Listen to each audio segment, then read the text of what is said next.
What's going on, my beautiful anglers, and welcome back to Catching the Real Life. Today we've got an exciting episode of the boat right here. This is a brand new purchase for this YouTube channel. It is a beast of a vessel. This thing has gone on the 3 trips that we've taken. It has already hit stumps, logs, waves, literally everything you could throw at it, and it is absolutely freaking phenomenal. I absolutely love it. It's a great, great boat. Let's go into a quick dive about what this is.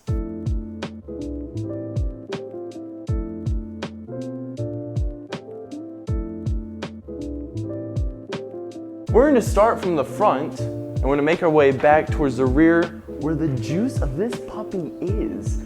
We're going to start with what really makes this thing tick, and this is trolling motor. That's what it's called, the trolling motor. This is a Motor Guide X3 trolling motor. Absolutely love this. It's already taken quite a beating, especially with us 2 newbies when we have no idea what we're doing, and this thing is still cranking. We've got this Velcro strap here for when we take it on the road. This was undone because I once tried making this video and sound just didn't want to work. So we're gonna make sure that doesn't happen again. It's got this Velcro strap, so when you're driving, it doesn't fall out all of a sudden. You've got the props here. The props are interchangeable. You have a nut here, you just undo it, throw a new one on there, and it's fine. This thing is the ultimate budget trolling motor. That is what I'm gonna tell you right now. Motor Guide X3, that is the way to go. It does not have spot lock as some of the Minn Kotas would have, but I also don't have $2,500 to drop on just a trolling motor. This Motor Guide does come with a pedal. You got 1, 2, and it goes all the way up to 5. You change to the speed you want. I've learned that 4 and 5 are the best for cutting through weeds. And then you got 3 just kind of troll around, and then 2 and 1 is kind of stay in place or make small movements depending on the current and the wind conditions. Then on the side you have your on, off, and pedal. If you want your pedal, it is basically on standby, and when you hit the button, this baby purrs.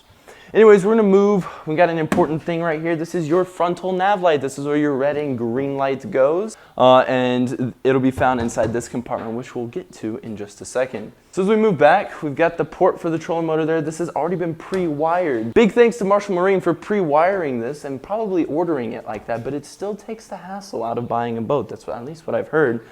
We got 2 hefty compartments here. Both of these are a decent size. I don't know what the cubic size gallon thing measuring system is, but this thing can hold a life jacket in here. We've got our throatable inflatable thingy. We've got our sunscreen, some baby wipes because you never know when you got to clean your hands for, I don't know, snacks, food, whatever. We've got face masks, more gloves, sun protection, toilet paper because you honestly never know when you need it. It's just how life works. This is a Lowe Roughneck 1660 side console. This thing is 16 feet, and it is plenty for 2 oversized gentlemen like myself and my father. So we're gonna head over to this side real quick. Our next compartment, we crank this baby open. We got 2 more life preservers in here, and that's about it. But there's still plenty of room. And then you've got our live well right here. This baby is quite interesting. Oh man, acrobatics. So this live well, you open this bad boy up. A plug is supposed to go in the middle, but we forgot to pick that up, so anytime we fill this up, it just goes out the other way. Aerator and bilge is controlled through the main console, which we'll go over that in quite a second. Had my father not donated a rod to Granger Lake last time we went out, we would have 4 rods, but you know, fish gods need their sacrifices too. So this is one of the bait casters that we have. This is an Garcia Revo Sx. This thing is killer. It's got, I think, a 7.1 gear ratio, I think. It says it's somewhere on here. I don't know, this puppy's great. I love it. It is super awesome. And then this rod, Carbon Elite 2.0. Okay. But both light action setup, it's great. Then we've got our Saltwater Gear, which we're using freshwater, for freshwater, because, well, we don't have a lot of money. So that's what we're using this for. And then this one, this is just a basic freshwater setup. We got a basic rod and reel, both super, super nice. And had we not lost our other rod, we would have had another one to look at. But can't take that back. And then here we've got our net. This thing has already come in handy a couple times. I say if you've got a boat or a kayak, you need a net. This thing is truly a lifesaver. We pulled out a 3.5 pounder for him at Fayetteville County Reservoir and a 2.5 pounder that was barely hooked for me. So this thing, if you're cranking in a good sized one, this is the one you want. Collapsible is really nice, especially on a smaller boat, just because it saves you some room. Anyways, we're gonna move this way now. Is our on-vessel tackle box. This is supposed to be a rod locker, but since our rods are a bit too long and the rings are a bit too big on it, they don't necessarily fit in there. I think this does take up to a 7-foot rod, so if our rods do fit in there lengthwise, it's just the ring-wise, it's not so good. Anyways, this thing is more than enough for bait. We've got all of our boxes here. I mean, if I need spinner baits, we got that. If I need this, like, it's fine. This is perfect. I open this up. We got our crawl box there. I'll put the knives inside the areas where you're supposed to put the rods. As always, you want to stay legal. And then we've got our bags of Senko, craws, and then our Strike King stuff, which I need to go buy more of because we're running low. If you've got a boat, you need a lot of rope. If you're going to be using a boat by yourself, that is important to have. Then we've got our rear nav light here. This thing's just strapped there. It's fine. You throw it in where GoPro stand is right now, which we'll get to later because it's pretty epic. And then while you're just cruising at night, you just turn that on and you're good. We're going to look at our console system. We've got our ignition system over here. We've got our drive system here. This is about as basic as you can get. There's really nothing fancy. I know some boats have pedals under the boat. We're not that cool. We just have this, and that's about all we need. We've got our Hummingbird Helix 7 over here. There's nothing set up because, well, we're granted in a garage. But this thing is an absolute beast of a machine, especially for its affordable budget price. I think it was between $700 and $800. You get everything that you need. The only complaint I would say is we have to hook it up in the back. So when you pass the fish, you pass the fish, and then you just kind of like cast in that way. But it's still amazing. It really is. Especially for the budget, you still get all the maps you need. You get the sonars, and you get the charts. So that's honestly all you need for a starter boat. This boat's width, I think, is 85 inches at its widest point. Its beam is 85 inches. So plenty of stability, especially for a 16-footer. That is more than enough. What's nice is once you're done sitting here and you've got your location, we can pop these open like this. These babies can unfold, relieving another like a foot of space, 1.5 feet. And so for big men to stand up here, it works great. There's a ceiling up there.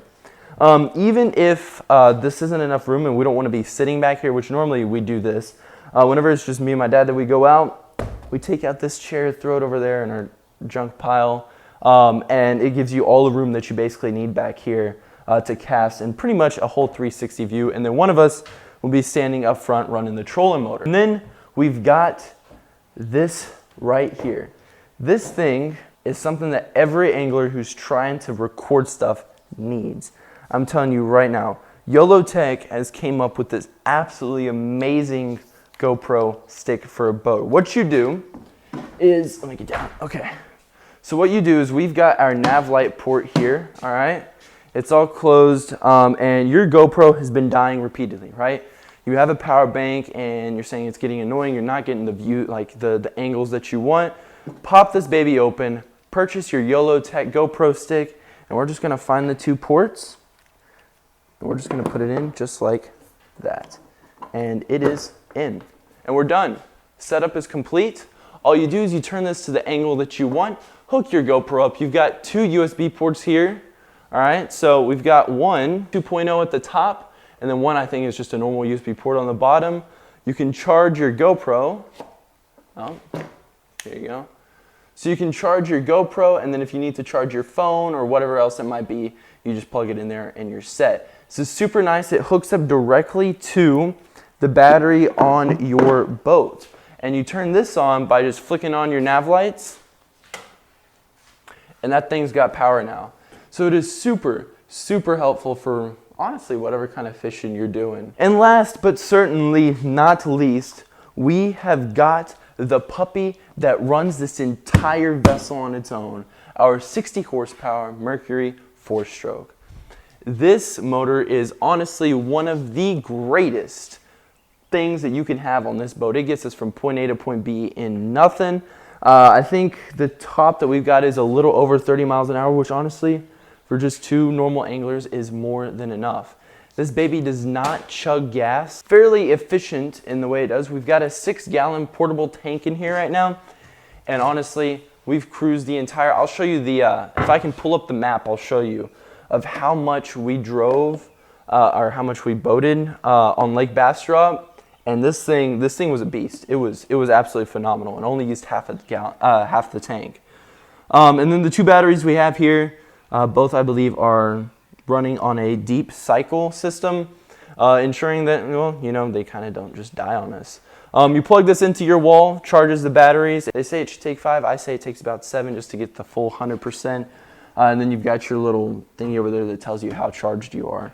And right now it's saying we're good. So when we go fishing tomorrow, we will be set. Maybe this will help you figure out what you want. So first of all, let's go over the bad things that I found out about this boat. One, it is aluminum. This thing turns into an oven in the summer.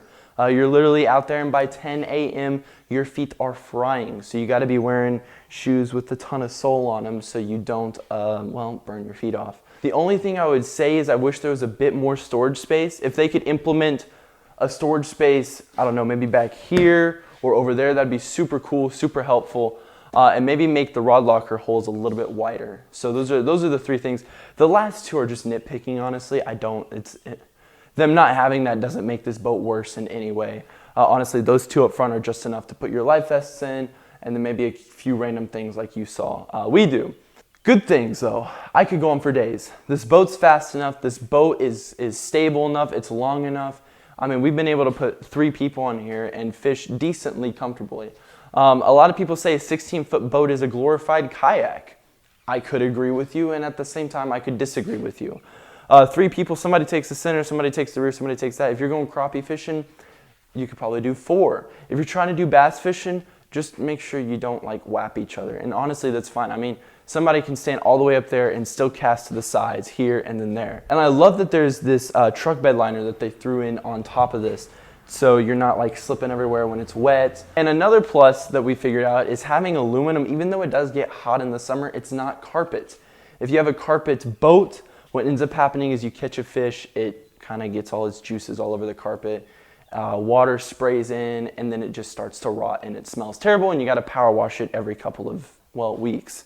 With this, you don't have to worry about it. I mean, you just let it bake for a few minutes and then it's done. So anyways, that is everything I've got on this boat. You tell me in the comments what you think of it. I literally love this boat. I mean, it's taken a beating. It's gone through logs, waves. Thank you so much for watching, ladies and gentlemen.